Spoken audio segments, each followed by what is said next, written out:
course, my name is Errol Gard. I'm an industrial hygienist. Been at it, about 32 years now? Yep, it's been over 30 longer years. than most. People would call me a dinosaur. The real important thing about that everybody needs to learn about asbestos is it is mined out of the ground, just like anything else. God put it in the earth, and we found it, and then we use it for this myriad of products. The problem with asbestos is that it can be divided and divided and divided and divided again to where it maintains the same physical characteristics. And two of the most dangerous characteristics of it being finely divided is that some of it actually under a microscope, when it's really been divided, it almost takes on a appearance of a wing, which allows it to stay airborne. Fibers of asbestos can stay airborne even in the slightest amount of breeze. And so that's important for people that breathe air. Most of the people that I know breathe air. And certainly you want to know what's going into your lungs. And unfortunately, finely divided asbestos finds its way into the upper respiratory tract and lower tract quite easily because of its aerodynamic quality.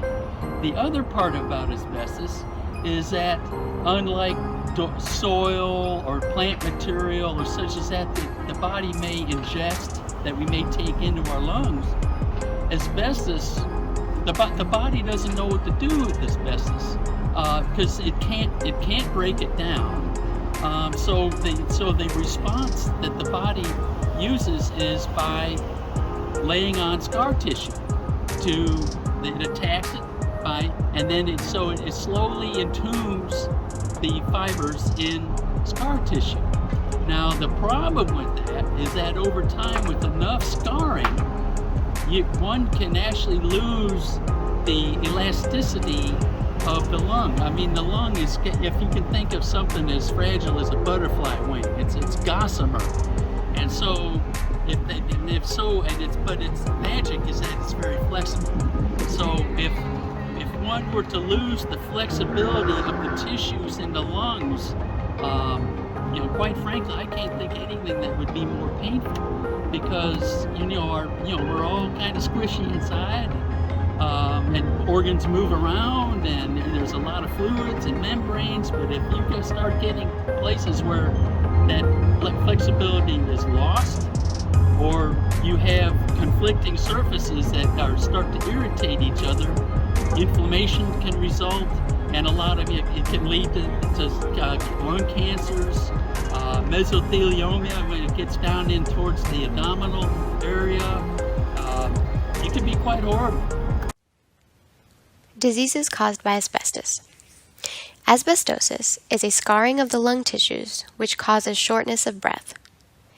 Its likelihood is in direct correlation to the amount of asbestos one has been exposed to.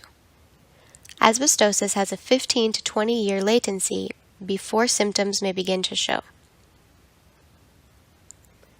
Pleural changes can cause plaques, effusion or fluid in the chest, can put a strain on one's heart, and its symptoms include coughing, sneezing, fatigue, and low-grade fever. However, it could be 15 or more years before these symptoms start to show. Lung cancer is the most common disease as a result of exposure to asbestos. Smoking can greatly increase the risk of acquiring lung cancer. However, if it's caught early, it may be treatable. It can take 20 to 30 years for symptoms of lung cancer to begin to show in a patient. Exposure to asbestos can also cause cancer of the digestive system in the colon and rectum. Another common disease resulting from the exposure to asbestos is mesothelioma, or a cancer of the lining in the lung or abdomen. Its symptoms include difficulty breathing, chest pain, and abdominal swelling and pain. It has a 30 to 40 year latency period.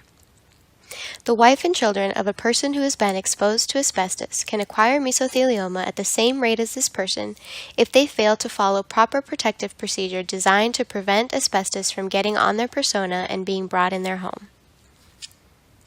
Smoking can greatly increase the risk of disease from asbestos exposure. A person who works near asbestos while smoking is up to 100 times more likely to develop one of the aforementioned diseases.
Can you explain what is a glove bag and how it's used? Okay, typically on an abatement project, there's three different types of containers. Can you explain what is a glove bag and how it's used? Okay, typically on an abatement project, there's three different types of containers. There's a full containment in certain areas.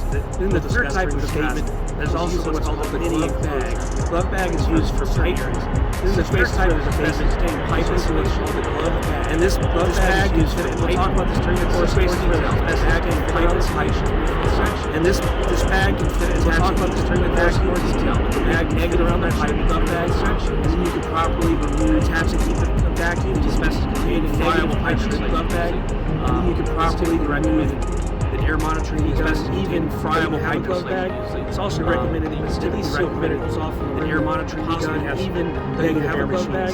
It's also recommended that at least seal criticals off the rim, possibly has Yeah, a lot, and you generally there's a pouch inside the glove bag. You kind of, you have to kind of, yeah, a lot, and generally there's a pouch inside. Make sure you have everything you need in the bag. You have to kind of be part of organized, because all your tools. Make sure you have everything you need in the bag. They're in the containment part of it. You know, which is all your tools and all your gun they're butted containment already for what you want to use for taking in. And then of course there's a very joint step 1, step 2 on how to get the tool. And then of course out of the glove bag on how to get glove bag. Then doubles as your out of the glove bag, and of course the glove bag then doubles as your 6mm properly disposal bag. And of course you can take the bag and put it into a 6mm properly labeled bag. It's a good way to double bag to handle irregular shaped things or long pipe, but it's a good way to handle irregular shaped things or long pipe.